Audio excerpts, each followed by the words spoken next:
आज का आपका टॉपिक है द्रवण की गुप्त ऊष्मा। तो क्या होता है द्रवण की गुप्त ऊष्मा? तो लिखा हुआ कि द्रवणांक पर किसी पदार्थ के ठोस अवस्था से, क्या लिखा हुआ द्रवणांक पर? आपको पता है कि द्रवणांक क्या होता है कि जिस ताप पर कोई भी ठोस पदार्थ क्या होता है द्रवावस्था में परिवर्तित होना शुरू होता है, उसी को हम क्या कहते हैं? उस पदार्थ का द्रवणांक कहते हैं। जैसे कि आपका बर्फ का द्रवणांक क्या होता है? 0 डिग्री सेल्सियस होता है।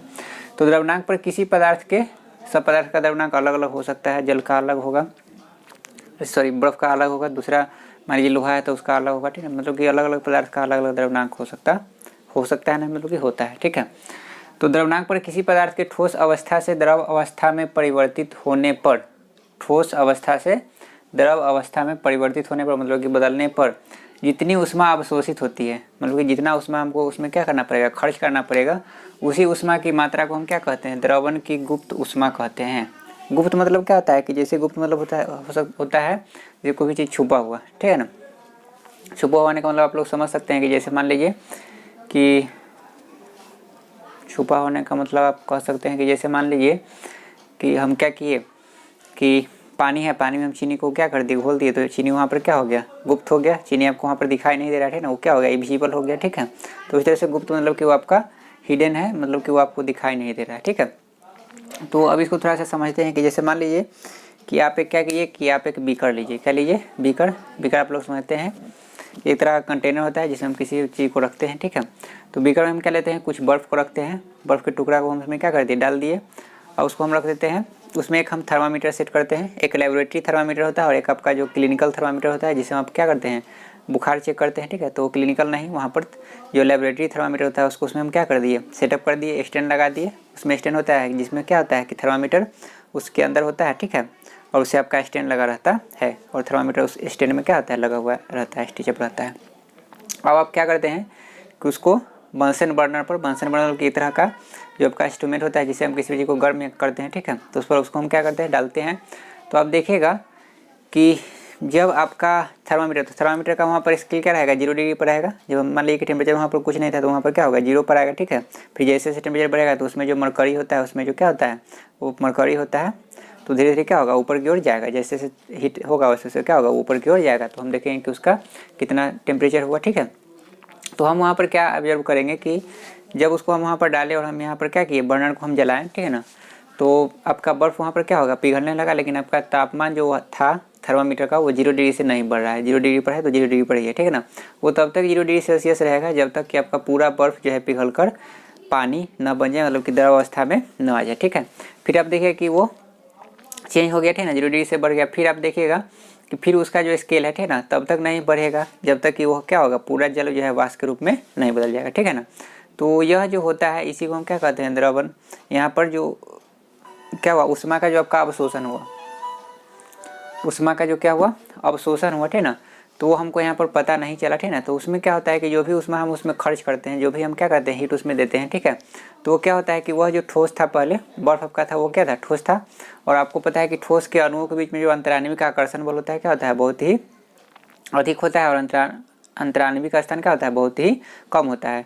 तो वह जो एनर्जी होता है, वह जो हीट एनर्जी होता है, उसी को क्या करने में, उसके बीच में जो गैपिंग होता है उसको बढ़ाने में, ठीक है ना, उसका जो बीच का गैपिंग होता है उसको क्या करने में? बढ़ाने में। ठीक है, और उसके आकर्षण बल को कम करने में क्या होता है? खर्च होता है। इसीलिए आपका क्या होता है कि वहाँ पर जो थर्मामीटर हम लगाते हैं उसका स्केल ऊपर की ओर राइज नहीं करता है, ऊपर की ओर नहीं बढ़ता है। ठीक है, तो वही जो हम ऊष्मा खर्च करते हैं वो हमको दिखाई नहीं देता है, लेकिन वो ऊष्मा किसी काम में वहाँ पर क्या होता है? लगता है। किसी काम में मतलब क्या कि उसके अणुओं के बीच में गैपिंग करने में, मतलब कि उसके बीच में अणुओं के बीच में दूरी बढ़ाने में। ठीक है, और वहाँ पर उसका जो स्थिति ऊर्जा होता है उसको बढ़ाने में। ठीक है, जो एनर्जी की वेस्ट जो कह सकते हैं कि एनर्जी वेस्ट नहीं, मतलब कह सकते हैं कि एनर्जी उसमें क्या होता है? यूटिलाइज होता है।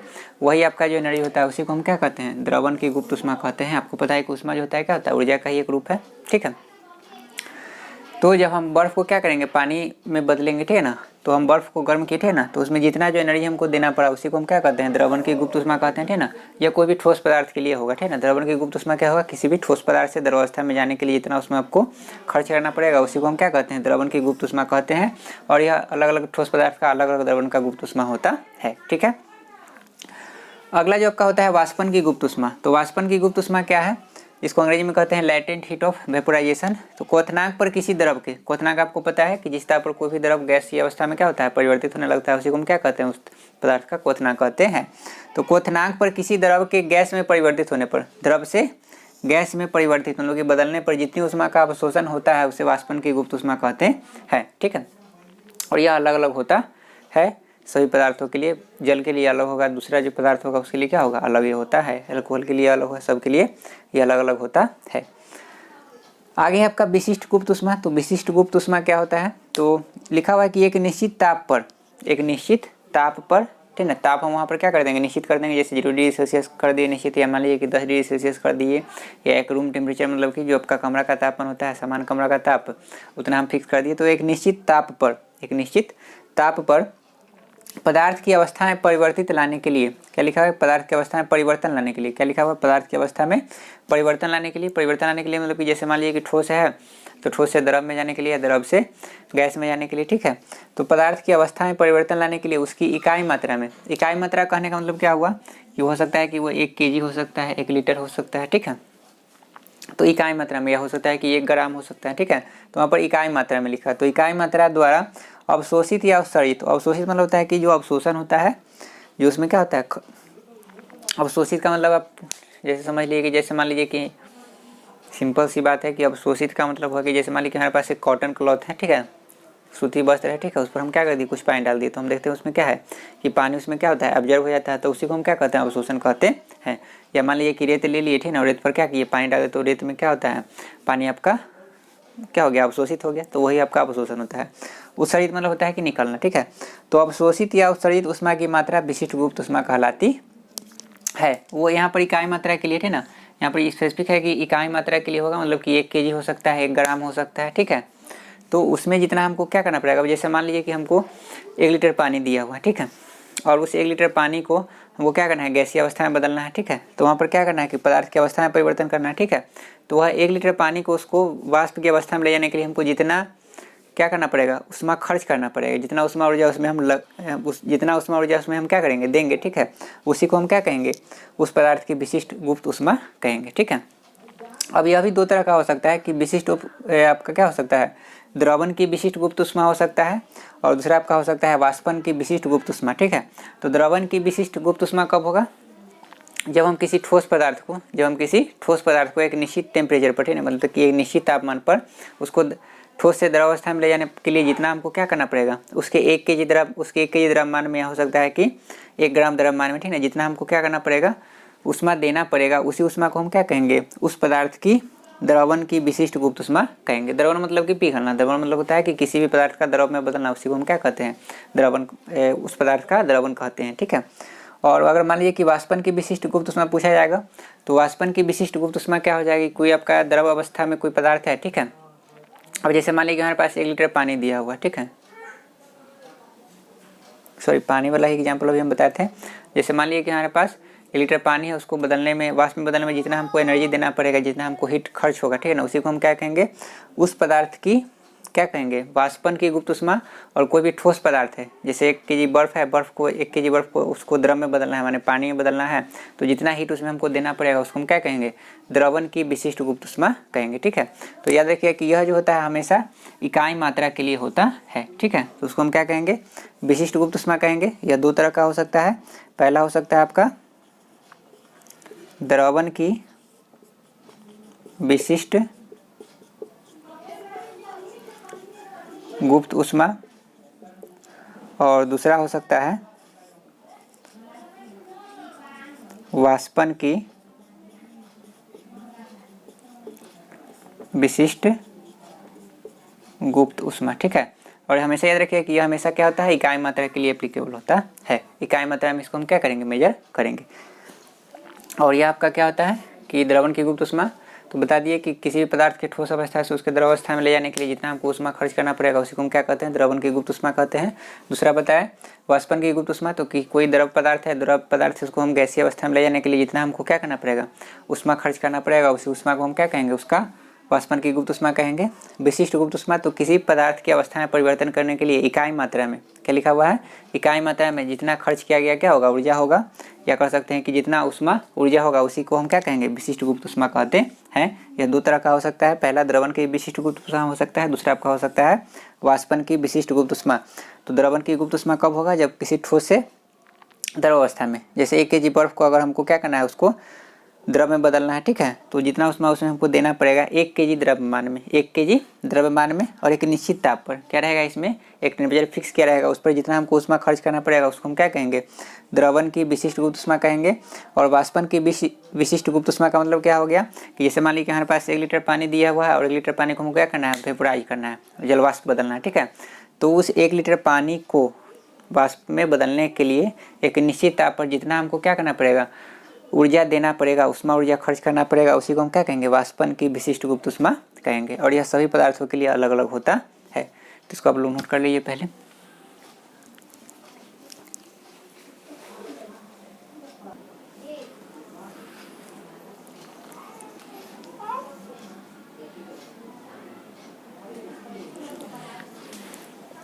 अगला आपका टॉपिक है गैस और वाष्प में अंतर, ठीक है, कि गैस और वाष्प में क्या अंतर होता है।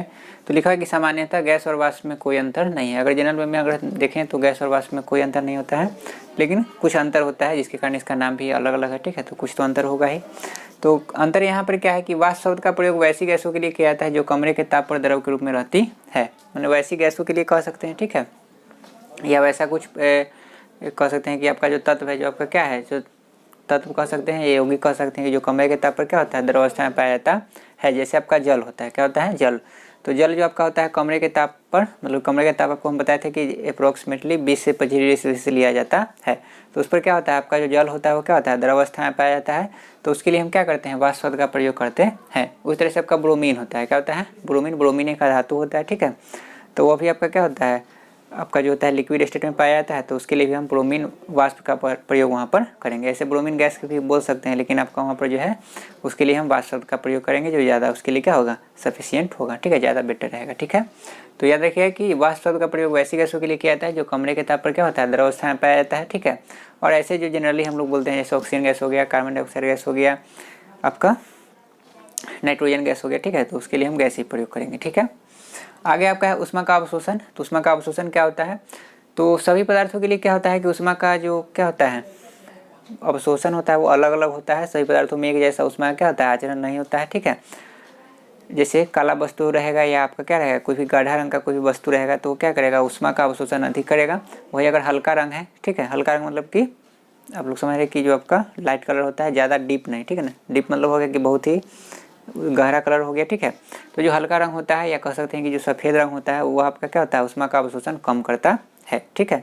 तो वही लिखा हुआ यहाँ पर क्या कि विभिन्न पदार्थों का उष्मा के प्रति आचरण, आचरण लोग की कह सकते हैं कि व्यवहार, कि सबके लिए वो अलग अलग होता है। अगर हम धूप में रख दे, मान लीजिए कि एक काला कपड़ा रख दे और क्या रख दे, सफ़ेद कपड़ा रखेंगे, तो आप देखिए कि जो काला कपड़ा होता है वो आपका क्या होगा, अधिक गर्म होगा, और जो सफ़ेद कपड़ा है वो आपका क्या है, कम गर्म होगा। और उसमें हम थर्मामीटर का उपयोग करके भी देख सकते हैं, आपके बुक में भी दिया हुआ वो आपका है, दिया हुआ एक्टिविटी, ठीक है। तो उससे भी आप देख सकते हैं। तो आगे लिखा हुआ कि काली या गाढ़ी रंग वाली वस्तु, काली या गाढ़ी, काला भी रंग होगा, ठीक है ना, या गाढ़ा, गाढ़ा मतलब कि डीप कलर का जो भी वस्तु होगा, ठीक है। वस्तु मतलब ऐसा नहीं कि सिर्फ कपड़ा की हम बात करें, वस्तु का ही बात करें, ठीक है। तो वो क्या होता है, हल्की या सफ़ेद रंग वाली वस्तुओं की तुलना में क्या होता है, उष्मा का अवशोषण अधिक मात्रा में करता है। मतलब कि हल्की रंग की वस्तु या आपका सफ़ेद रंग का वस्तु उष्मा का अवशोषण क्या करता है, कम करता है। और जो भी आपका गाढ़ा कलर का या काला रंग का जो भी वस्तु होता है वो आपका उष्मा का अवशोषण क्या करता है, अधिक करता है। ऐसा इसलिए होता है कि जो भी काला रंग का जो वस्तु होता है वो क्या होता है, किसी भी तरंगदैर्घ्य के जो आपका क्या होता है, किसी भी तरंगदैर्घ्य का जो क्या होता है कलर होता है उसको क्या करता है, वो अवशोषित कर लेता है। जबकि सफ़ेद क्या करता है कि ज़्यादा आने वाले प्रकाश को क्या करता है, वो जो होता है क्या करता है, परावर्तित कर देता है, क्या करता है, परावर्तित कर देता है, इसलिए ऐसा होता है। अब एक बात और कि जैसे आप लोग देखिए कि जैसे गर्मी के दिन में क्या होता है कि हम लोग हल्के रंग के कपड़े या कह सकते हैं जो सफ़ेद रंग के जो कपड़े होते हैं उसको पहनना पसंद करते हैं, क्योंकि गर्मी के दिनों में अगर मान लें कि अगर हम काला वस्त्र पहनेंगे, काले कपड़े पहनेंगे, ठीक है, तो हमको क्या होगा, गर्मी ज़्यादा लगेगा, ठीक है। तो इसलिए क्या होता है कि गर्मी के दिनों में सलाह दिया जाता है कि हम सफ़ेद कपड़े पहने या हल्का रंग का जो भी कपड़ा है उसको पहने। दूसरा आपका एक होता है सौर कुकर होता है, क्या होता है, सौर कुकर। वैसा कुकर जो होता है, जब सूर्य के प्रकाश जो होता है धूप में रखने पर क्या होता है, उसमें खाना बनता है। तो सौर कुकर जो होता है उसमें क्या होता है, उसका जो प्लेट होता है वो क्या होता है, ब्लैक कलर का होता है। वो ऐसा इसलिए होता है कि सूर्य का जो उष्मा होगा, मतलब कि सूर्य का जो प्रकाश होगा उस पर क्या होगा, अधिक अवशोषित होगा, ठीक है, और उसमें अधिक उष्मा का आवश्यकता होगा, इसलिए वहाँ पर क्या किया जाता है, उसका जो प्लेट होता है वो क्या होता है, ब्लैक कलर का दिया जाता है। तो आज के लिए अपनी क्लास को इतना ही तक रखते हैं। कल जो है आप लोगों का पदार्थ की चतुर्थ अवस्था जो है और आपका पदार्थ का जो पंचम अवस्था उसको पढ़ा करके आपका ये चैप्टर क्या हो जाएगा, खत्म हो जाएगा। उसके बाद आप लोग क्या कीजिएगा, मतलब कि आज ही कि जो आप लोगों का एक्सरसाइज में वस्तुनिष्ठ प्रश्न होगा या जो भी आपका खाली स्थान होगा उसको बनाइएगा, जो भी डाउट होगा फिर उसको हम क्लियर करेंगे। ठीक है।